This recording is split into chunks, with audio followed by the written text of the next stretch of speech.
Well,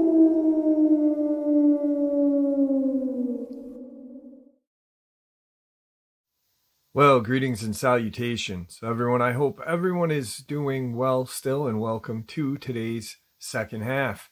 Before we jump into it, a couple links. As many of you know, I rely on Patreon, PayPal, channel membership, and the merch to help the channel to continue to grow and go. Links to Patreon, PayPal, and channel membership is in the description below. Merch displayed directly under the video. Also, Dogman Frightening Encounters, Volume 1 through 3, the audiobook versions. They were written and researched by Tom Lyons, narrated and produced by me, Jeff Net Only. Those audiobooks are available on Audible, Amazon, and iTunes, links to which are also in the description as well. And finally, last but definitely not least, if you'd really like to help support the channel to continue to grow and go, simply subscribe. It doesn't cost a cent. Click that like button, takes half a second. If you don't want to miss out on any of the informative uploads I put out daily, click that bell icon, and folks, please leave a comment. Why? Well, because all these things really do help the channel to continue to grow and go. And yes, folks, they definitely do matter. Now, everyone, I have taken far too much of your time. Let's jump in to today's second half, shall we? To the same area where I had had my experience with Kevin. I'd gone 2 times previously. Nothing happened. I did have those first 2 times, I did have some strange sounds. Did hear like it was well over a mile away, so I can't be sure. And this is only speculation on my part, but it sure sounded like a wolf on the second trip. I think I mentioned that to you. Yeah. Very, very disturbing. Now, I wasn't really worried because I could tell that the howl, if you want to call it that, was quite a ways away, like a mile away. So I really didn't get panicky. But there was another time on that second trip where everything got still. Okay. And it was that really where you just keep your head's on a swivel and you keep looking around because you think something's going to sneak up on you. Nothing ever did. But that was the second trip. Now, the third trip. So this time I decide on the third trip, you know that I'm a gun guy, right? So a lot of times, dude, I use my excursions to try out a new gun, right? Or to carry a gun that I haven't carried before, right? So I decided I was going to take, I think I had mentioned this to you, I was going to take my M1 carbine. Yep. And because it was light, easy to carry. It was light. Yep. But then on the first 2 trips, I didn't actually take it. I ended up taking a bolt action both times, just because I figured if something were to happen, I wanted the 30-06 shell. But this time, I decided I was going to take my M1 carbine, and then I took what did I have that day? 45 ACP. I took a 45 on my hip, and then all I had on my ankle was my little 7-round 357 mag revolver. Yep. That's all I had. I wasn't going out there for hunting or anything like that. I certainly wasn't going out there to kill a dog man or any of that stuff. People that are going to hear this, but so I get out to the spot, the same spot, and you have to understand where this is. The reason I picked this spot to just sit there and wait was twofold. I'm older now. I'm 53 since the last time I spoke to you. Yep. And I don't have the stamina to be walking 8, 10, 12 miles. Just keep walking out into the brush and then walking back. The aging process. Yeah, exactly. So I decided that before I even went up on the first time, I was going to find some water, and then I was going to, camp out next to the water and just wait, because most animals at some point, Dogman or not, will come and need water, right? So yeah. I went back to the third place. Now, I have to describe this place to you. It was like people who are in northern Arizona are going to know exactly what creek I'm talking about. It's not a creek, like a wash, I guess.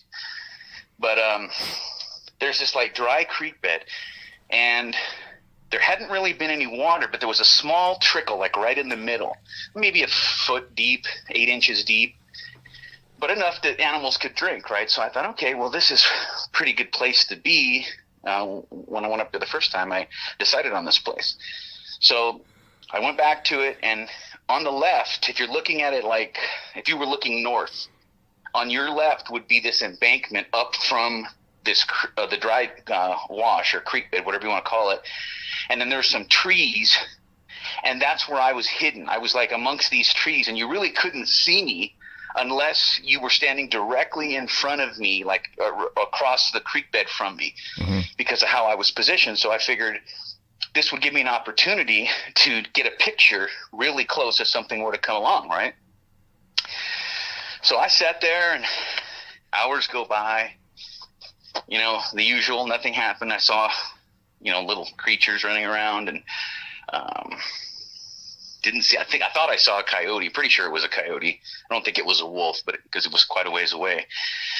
But nothing really happened, right? And so maybe towards, I don't know, I think I got there about 8 o'clock in the morning. This was probably around 3 o'clock because it's starting to get darker there, and I didn't want to be out after dark, right? Obviously, especially by myself. So I had made the plan that I was going to leave at 5 no matter what, because it was going to take me roughly an hour to get back to my car. Roughly, maybe a little less. So I was planning, and it was getting dark at 6:30, so I didn't want any chance of getting caught out there alone, so I figured I was going to leave at 5 o'clock. About 3:30, 3:45, I noticed that it got silent again, and there was really no explanation for it, because right before, birds had been chirping. I saw some lizards down on the rocks in the creek bed. I mean, it was just a normal thing, and then all of a sudden, everything stopped. It was just almost like time stopped. And so I knew that there had to be some sort of a predator, right? So instead of course, because I'm not there to kill it, I'm there to get a picture. So I get my camera up. By the way, I've got one of those Nikon P900s. Nice. And so I've got my camera right there, and I'm focused. I'm looking back and forth. I'm kind of going back and forth between my camera and my binoculars. And maybe about 5 minutes after all of this started, where there was just nothing, right? In the distance, I see what looked like. Now, I don't know what they were, because even with binoculars, that's how far they were. I really couldn't make out what it was, other than these were they were obviously animals with fur, and they were walking on all fours. But could that have been a black bear? Could it have been? I couldn't tell. That's how far they were. Anybody who knows anything about binoculars will tell you, you get to a certain point, you really can't make things out. It starts getting blurry. Yeah. That's how far out these animals were. And as I'm watching them, right, I just intently trying to figure out if they weren't. But here's what the funny thing was, dude. I brought my binoculars down just for maybe 2 seconds to scratch my eye, and when I went back up, they were gone. Literally, all of there was probably 3 or maybe even 4 of whatever this was, and I looked right in the same spot, and they were gone. Now, you could make the argument that they just darted and something spooked them and they bolted real quick, I guess, but it didn't appear that way to me. Whatever they were on the ground. They were looking on the ground or sniffing the ground, whatever it was. And had you walked that way before during the day? Had you walked? No. Okay. Okay. No, I didn't do any walking. I did the walking to get to the spot, but right. Once I was there, I just camped out. Okay. Thinking that sooner or later, at some point, they'd come to that wash. Yeah, I was just right? I was just wondering if you had walked through that area to get to where you were. Maybe it was on the far. It was on the away from me, not coming back the way I would go to. It was way out. They had to have been, because I couldn't even see them with binoculars, and I couldn't make out what it was. Right. I mean, it had to have been at least a couple of miles away. Okay, so you're just seeing movement and specks at that point. Yeah. Right. Yeah. And there was black flashes, and I'm really trying to focus. The people who use binoculars and I don't know what I'm talking about. There comes a point when you're looking out where you just can't make it out anymore, even with binoculars. Mm-hmm. And so that happened, and I remember thinking to myself at the moment, I'm like, what the hell did they go? All of them? I mean, weird, right? Yeah. But that's not the strangest thing that happened. So end of the day comes. Again, I don't see any dogmen, nothing, not even wolves or anything like that. So I was thinking of you, and I was like, well, I guess I'm not going to get a picture, because that was the intent of this, right? So here's what gets weird, dude. I'm walking out. Took me about 45 minutes, I'd say, to get back to my car. You can park along this, I don't even know what the highway number was. It's 80 something, I think. Yeah, 89, maybe 87, something like that. But when you go up this highway, you can just park on the side of the road. And when I got back to my car, it was starting to get, I wouldn't say dark, but you could tell that it was late in the day. So I'm thankfully, I'm putting my guns in my trunk. Start the car, pulling out. I make a U-turn because I'm going to go back the way that I came to get home. It's about an hour from me, maybe an hour and 20 minutes, something like that, to my house. This is up, again, for your listeners, this is up north of Flagstaff. Okay. East of the 87 or the 89, whatever that highway was. And just really quick, Arizona, just so I can, Arizona is not just all desert. Arizona has a lot of habitat to it. There's like forest, Everybody thinks Arizona is all like Phoenix. Yeah. I'm from Southern California, and I used to think that too until you start living here. I live in central Arizona, and Flagstaff is what's called northern Arizona, and it is at times and in places it's as forested as Washington or Canada. Mm-hmm. Yep. So to people who would say, oh, well, you're out in the desert and you saw a Dogman. No. I'm up in the northern part of Arizona, first and foremost, for people east of whatever highway this is. The people who up here will know exactly what I'm talking about. So I know people who don't, it's just, trust me, it's up above Flagstaff and east of it. Yeah.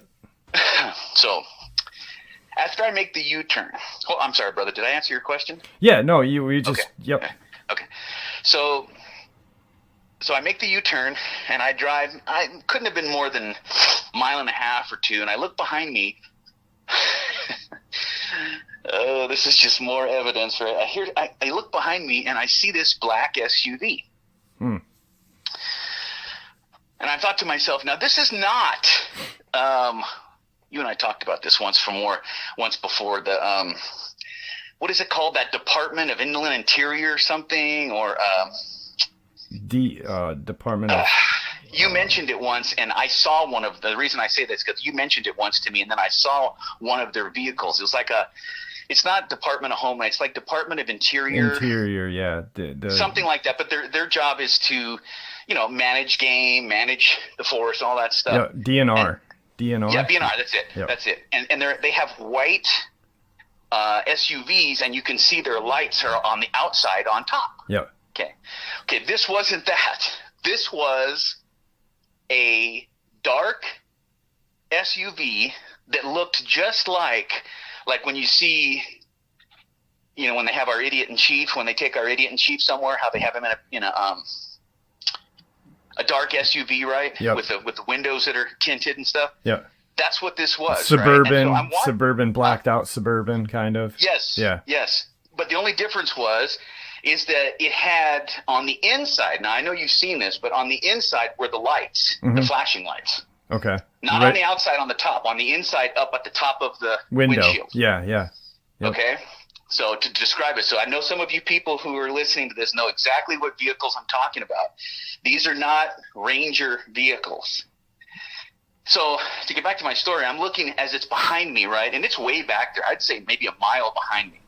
So I didn't really think anything about it, right? And I'm still driving up where the forests are, and I need to go another 2 miles, maybe 3, and here comes this vehicle's getting closer and closer and closer, right? Yeah. And I'm thinking, okay, obviously this is going to, turn into something where I should probably just pull over and pass because he's starting to bear down on me. Right. And I'm one of those guys, being from Southern California, that doesn't really bother me. If people want to pass, I know how people, instead of getting angry, I just pull over and let them go. Right. But, because I'm like that sometimes, right? I get road rage. Yeah. But, natural. as he got up close to me, I could see that there were 2 people in the car. Okay. This is a very strange occurrence, dude. It's not as strange as the angel, but this is another thing that makes you go, like the song, right? Yeah. So when they got up within maybe 30 feet of my bumper, I rolled down my window, and I had indicated that I was just going to pull over. I stuck my hand out, and I used my thumb, and I pointed to the left, right? And so I got over and then started waving them to pass me. Yeah. Right? Now, I pulled onto the shoulder, which was dirt and gravel, and waved them to go past me. Well, here's where I started to get a little nervous. They pulled in behind me. Oh, shit. And so I'm thinking to myself, and right as he had pulled in, he turns on these lights. He did not have them on when they were behind me. Okay. But when I pulled over, right as I was getting over, he turned on these red, white, and blue blinking lights, right? And so then I realized, okay, this is some sort of a government. I had no idea, right? Yeah. So I'm looking in my rearview mirror, and I'm thinking to myself, of course, naturally, what's going through my mind, even though we live in a free state in Arizona, I'm like, where's my guns? You're like, my firearms, yeah. They're all in my trunk, and they're all holstered, and I had done what you're supposed to do, right? So I'm looking in my rearview mirror, and for about 3 minutes, dude, of quite a long time, neither one of them got out of my car or got out of the car. So I'm watching them, and I switch to the rearview mirror. I'm watching, and I'm watching, and I'm watching. They're just sitting there. And I'm thinking, okay, they're either running my license to see who I am, or they're deciding what they're going to do. But I'm starting to get nervous because something doesn't feel right, dude. Yeah. Just didn't feel like this was some sort of a regular cop pulling me over. Hey, what kind of guns you can? That's not what this was. Right. So I'm sitting there. Finally, dude, about 5 minutes into it, I put my head in the back. I leaned out of the car and looked back, and I put my hand up as if to say, dude, what the fuck? What are we doing? Right? Are you going to talk to me or what? And as soon as I did that, the driver got out of the car, and a couple seconds later, the passenger got out of the car, and he comes up I'm looking, and he's coming up on my passenger side. I'm alone, dude, totally alone. Yeah. And I noticed they're wearing suits. Oh, man, you're thinking government statistic now. I'm thinking to myself, well, that was, yes. First thing I'm thinking to myself is, okay, clearly these are not Rangers. Yeah. Clearly this is not their area of operation. Why are they pulling me over? I hadn't even fired my gun. I hadn't fired anything. Right. Right? So there was no noise that could have been tracked, nothing. Guy comes up to me. He says, can you step out of the car, please? I said, I need to see some identification. Who are you? Why are you, I'm kind of stammering because I'm angry, but I don't want to get too angry because I don't want to get killed, right? Right. So I'm like, what is this? He goes, would you please step out of the car? So rather than to have that mano-a-mano moment where I say, fuck you, I'm not getting out of the car. I got out of the car. Right. I'm about an inch taller than him, maybe 2, right? White guy. His partner I think he was Mexican, being that I'm from Southern California. I'm pretty sure he was Mexican, but Hispanic of some sort. And so I got out of the car, and I said, officer? And he goes, I'm not an officer. I said, well, who are you? What are you pulling me over for? I've done nothing wrong. And he goes, can you step to the back of the car, please? And he's being polite like this? Not. He's being fairly polite, but also very authoritative. Yeah, okay. Let's put it this way. He was being authoritatively polite. Okay. Telling me what to do, but not cussing at me or anything. Right. So we get back to the back of the car, and I looked at the other guy, and I said, guys, you're making me a little nervous here. I said, I don't really know what you're stopping me for. Yeah. He goes, just hang on a second. The Mexican guy said that. Hang on a second. So he goes, then the other guy, the white guy, comes over, and he goes, are you armed? I said, not on me. And he goes, okay. He goes, and I said something, and he goes, you're sure you're not armed? And I said, no, you want to check me, dude? I'm not armed. He didn't, but he kind of relaxed at that point. And I said, guys, I said, if I've done something wrong, can you just tell me what I've done? Right. Because I'm really nervous. I'm out here with 2 guys with guns. I'm not armed. I don't know what organization you represent. Yeah. He goes, his exact words, that's not really important. Okay. So at this point, dude, I'm looking at him, and I'm got to be honest with you, dude, as tough of a guy as I consider myself to be, I was in a bad way, dude, because here I am standing with 2 armed men. I'm unarmed. We're out in the middle of nowhere. There are no cars, left or right. Yeah. Nothing's coming. So if they wanted to kill me and bury me, they could have. Yeah. Exactly. So I realized that, and my tone changed, and I became nice Brad again. I said, guys, really, I said, so then he cuts me off, and he says, the white guy does. And I'm trying to remember this word for word so you and your audience can picture this. I've always tried to do that when I tell these stories, right? So he says, what were you doing up here? And I put up my hands and I said, wait a minute, guys. I said, I'll answer any of your questions. I have no problem. Wasn't doing anything illegal or wrong. I said, but I got to know, where are you guys from? Right. And the guy goes, we're from the government.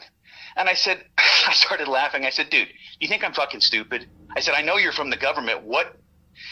And then the Mexican guy started grilling me with these questions, and they never answered where they were from. He started saying, well, what are you doing up here? Did you bring guns with you? I said, guys, you already know that I have 3 guns. I said, let's stop with I started losing my temper again. I said, let's stop with the fucking games. You guys know I have 3 guns in my trunk. And the Mexican guy says, but none on you. And I said, look, search me. So I actually put my hands on the car. I said, search me. And the Mexican guy did. He patted me down. I said, why wouldn't you believe me? You think I'm going to get out of the car and get into a gunfight with 2 government agents? Right. Stupid. Yeah. So finally, dude, getting to the end of the story now, finally. So the white guy says, look, what were you doing up here? And I said, not that it's any of your concern or any of your business, but I brought my camera with me, which I still had on my front seat, by the way. And I said, I was just going to take some pictures, some nature pictures. And he goes, really? Like that? And I said, yeah, really. And he goes, and you felt necessary to bring 3 guns? I said, well, I'm going to have to tell you that I already know that you know about this, but there's animals up here and in the forest that, you can't stop with and I said it just like that, with a fucking BB gun. Right. He kind of smiled and he looked, and this is what I thought was odd. He looked at the Mexican guy and they held their glare for a second. Right. And I was watching them like there was communication there without words. Right. And so then the white guy goes, so you just came up here to take nature photographs? And I said, in a manner of speaking. And he goes, why don't you, this is the only time he actually raised his voice. He goes, why don't you cut the shit? When he said that, I looked at him and I said, cut what shit? What are you talking about? He's like, I know why you were up here. And I said, okay, well then if you know, why are you asking me? I can be quite a smart ass when I want to be, right? Right. And I said, well then if you know what I was up here, and he goes, give me your license. So at this point, I'm really beginning to think these guys might hurt me, right? Mm-hmm. So I pulled out my wallet, handed him my license. He's looking at it, right? And he says, is this current address? I said, yes. He walks over to me, hands me the license back, and he says, and the Mexican guy had his hand on his gun. Now he had taken his hand off of his gun and had walked. And the Mexican guy or the Hispanic guy walks back to the SUV. He says, have a good day, Brad. And he gets in the passenger side. And so now I'm just there by myself with the other white guy, the whatever agency this is, right? Mm-hmm. Was the Hispanic more or less? Because it seems like the white guy was more, like you said, authoritative, polite. But it seems like the Hispanic guy was just kind of really being authoritative, lacking politeness. Well, he had his hand on his gun the entire time. Now he never drew it. I'm not saying that he did. Right. He never threatened me, but the entire time we're talking, he had his hand on his gun, and then right at the end, he took his hand off his gun, and he must have believed that I was no threat at that point because he turned his back and walked to the SUV and got in, closed the door. So now I'm just standing there with the white guy. And let's see what he'd already taken my license. He hands it back to me and he says, ooh, chilling, dude, chilling. He says, look, we know why you were here. And I said, okay, again, and he repeated that. And I said, okay, if you know why I was here, why are you even stopping me? Right. What could I possibly have done that was been wrong? And he looked at me and he says, Brad, you need to shut your mouth and listen to what I'm going to say. And when he said that, very dead, he didn't yell, just he looked me directly in my eyes. Cut and dry. I'm looking at him and he's looking at me and he says, you won't be warned a third time. And he turned, walked back to the car, got in his car, started it, and drove away. And I was left standing there with my mouth open. So this was your second time. You think your first time was when they deleted your footage on your phone? That's exactly what I think. Yeah. And he made it clear to me, this happened. I don't care what your fucking listeners say. This happened. And he said to me, he knew my name, and he said very directly into my soul, he spoke, you will not be warned a third time.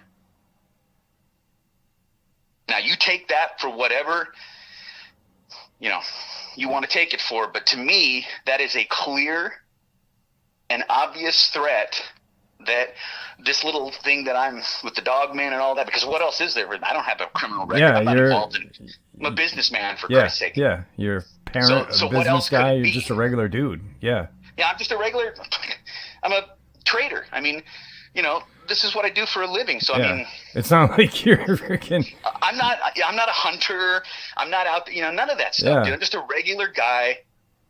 As I've always told you, dude, despite what people think, the only difference minus about the me, adrenaline junkie thing. Minus that and the fact that I'm pretty good with a handgun. Other than that, I'm just like everybody else. Right. So you can take that for what you like, but to me, that means to me that they are well aware of who I am, what I've done, and they either knew because of my conversations I've had with you or emails or text that of course they read your text all the time. Yeah. That's no longer a secret that they do that, but they must have gotten some inclination of what I was going to do and what I was attempting to do. And they must have been somewhat apprehensive that I might actually do it. Yeah. Because I'm that type of person when I put my mind to it. Like I did when I said that I was going to go hunt one. People can, mock me and all they want, but just like with anything in my business life, when I put my mind to something, I do it. Yeah. And my mind was that I was going to get a picture of one of these animals. And I don't mean a fuzzy gray, the bullshit that everybody, that's, you can never really prove it. I was going to get an up close picture. Yeah. Do you, I never did, by the way. I forgot to mention one thing that happened. They took, because I had gone up there with 2 cameras, my Nikon, which I had planned on taking other photographs with that. And then for what you and I had talked about I was going to do, I had one of those disposables. Yep. And that's the one thing I forgot to tell you in the story, I had both of the cameras on my front right seat. Okay. In other words, since I was by myself, I'm in the driver's seat, and on my passenger seat is my Nikon and that little, disposable. I think it was green and white Fuji. Yeah. Right. The disposable one. I think you get like 24 pictures or 18 pictures or something. I was going to use that to take pictures of the Dogman so that there could be no chance that they erase them or whatever. Right. Well, what I forgot to tell you was, which is actually one of the most important things that happened, I didn't see him do it, but the disposable camera was gone. Really? Now, they must have wondered if I actually got pictures, because it had to have been the Hispanic guy, because the white guy never came to that side of my car. Right. And I did have the window down, not completely, but maybe a quarter of the way down, but more than enough. He could have stuck his arm in, grabbed it, put it in his pocket, and walked back to the truck. In fact, I think as I go over it in my mind, I think he did it right before he said, "Have a good day," and walked back to the car. Right. Like the other guy was keeping you busy, being authoritative, kind of. Right. And notice they didn't. And people are going to say, well, why didn't they take the Nikon? It's worth more money. Because it's more noticeable. Because they knew, no, it's worse than that, Jeff. Yeah, they knew they couldn't erase it. Exactly. They knew if they had been listening to my conversations, obviously, or my text or whatever, with you or whoever, and they must have known what my plan was, so that the pictures couldn't have been deleted. You know what's crazy? And I thought about this. I've been thinking about this, and I'm still recording, obviously. Because this kind of goes along with what you just said. All right. Remember a while ago, after I had you on, and I had made kind of like an update. prior to me even talking to you, and I had said I had seen a Reddit post, and it said, "Hey, this is Brad. You guys may know me from Vic's show, da da da." And I was like, "Why didn't he mention my show?" And then I plan on doing this, and that, and it had mentioned something about Trump, da da da da da da da, and I had shared that on the channel, and like I think maybe a week later you had caught the show and you had contacted me and said, "Dude, I didn't post anything." Yeah, it was a couple weeks. It was a couple weeks, but yes, that's true. I never made any Reddit post. I'm not a social media person. I'm wondering if that's a way of kind of, just flushing it out. Yeah. Yep. Thought the same thing, brother. Now, people are listening to this are going to be like, "Oh, dude." And if you don't, not so much here, not so much on my channel, because there's too much going on right now with everything, it's just. All I can say is these animals exist. The government doesn't want us to know, for whatever their reasons are, don't want us to know that these animals exist, at least not in mass. And they are hostile to people like myself who are intent on proving one way or the other that these animals exist. Now, I'm not going to two warnings is enough for me. Yeah. I'm not pushing my luck because we're talking about that's some your life. Sort, again. Yeah. If we're talking about a government agency here, obviously, right? Yep. I don't know which one, and so I don't want to do anything that's going to get myself or anybody that I love that's close to me in trouble. Yeah, so I'm going to go ahead and listen to what the officer told me, and I'm not going to need another warning, but I'll tell people who are listening, what does that tell you? If they're willing to go to that extent, people say, well, they don't listen to everything. No, of course they don't listen to everything that we say, because they don't have the manpower to listen, but there's certain subjects that they clearly do not want. Yeah, exactly. Or, how do you explain, people, well, it's going to go back to when all of those pictures were erased. There's only one organization or one group of people, if you will, who have the power to do that. Mm-hmm. And those are the same people that I feel like I just ran into. And I tell you, I hate to be graphic here, but your sack shrivels when you have a government agent like that look you in the eye and really threaten and warn you in one sentence that you're not going to get a third warning. Yeah. I don't know if I'm wrong, then I don't know what he was talking about. It's pretty clear. It's definitely clear. Obviously they knew you had firearms with you. You had told them that you had 3, but they knew you had some on you. They knew you stay armed. The strange thing is like how much traffic was on that road when you left? That's what's so weird, dude. Well, it's not that weird. It's possible. It was just, this all happened in about I don't know, the entire stop was maybe 10, 12 minutes. Right.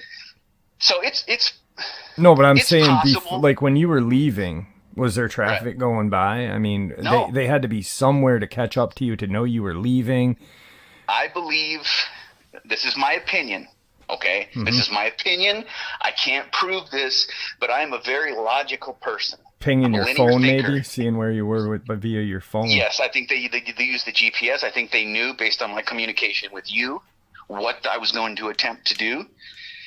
Well, if not you, with the only other person I talk about this, which was just my buddy. Yeah, because you had told me the exact pretty much day you were going. You were like, I'm going this day, this weekend, and I'm gonna have and you told me what you were bringing with you, and so.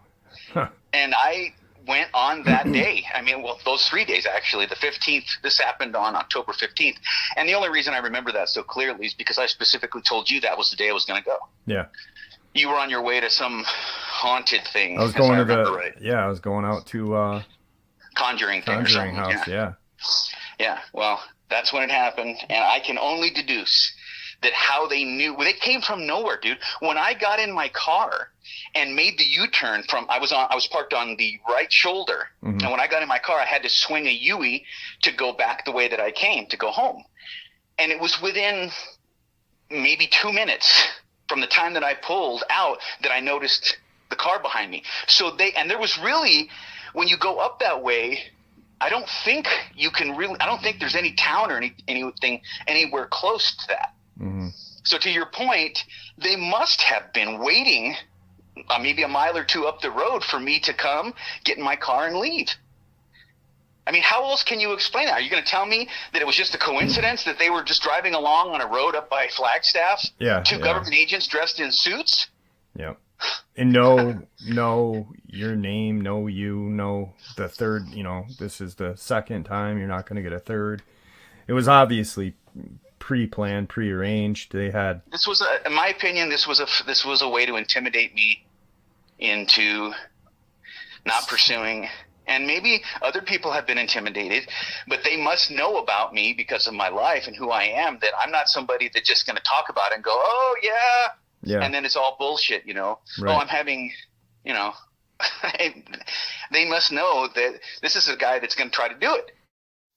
Well, there you have it, folks. Tonight's second half. I hope you enjoyed it as much as I enjoyed sharing it with you. I'd like to thank you all for supporting the channel. It is, after all, your support that keeps the channel growing and going. And honestly, what gives people a chance and a place to share their experiences and theories judgment-free. Please stay safe, happy, healthy, and ever vigilant, keeping an eye on our children, pets, family, and friends. These creatures are real, they are out there and dangerous. Share this information with those you love and care about, and it may just help save their lives someday. Until next time, never stop asking questions, never stop searching for answers, and God bless.